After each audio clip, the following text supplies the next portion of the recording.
So this is what is called as design thinking. So design thinking is basically a methodology. It is a well-established methodology which is used by most of the design firms, and it's actually it's a method which is used for designing anything and everything in the design world.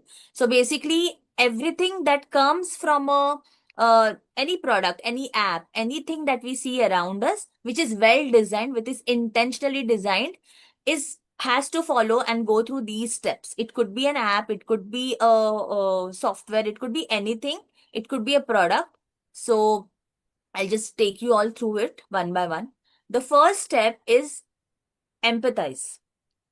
So empathize, what do you mean by empathize? So first we'll understand what is a design thinking process, and then I'll help you connect it with a live designing process. So the first thing is empathizing. That is understanding what the problem is.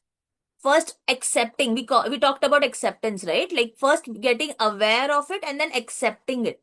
So empathizing with the problem, aligning with it, understanding that yes, it does exist, because most of the time we don't, design is basically an approach where we actually are trying to solve a problem, right?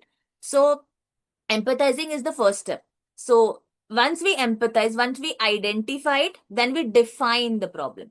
We actually, the best solution can only be achieved by asking the better questions. So questions are very important, and it's very important that we understand what to ask. Even in Google, right? Even in today's day and time, if you see, even in Google or chat GPT or anything, you have to put a right question to get the proper answer, or you have to tweak it otherwise.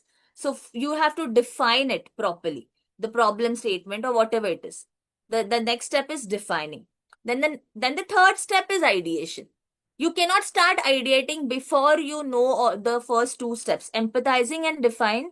If you are not done with them properly, ideation will not work out well. Then you get into ideation, which is all about brainstorming, mind mapping, whatever, however you would like to do it.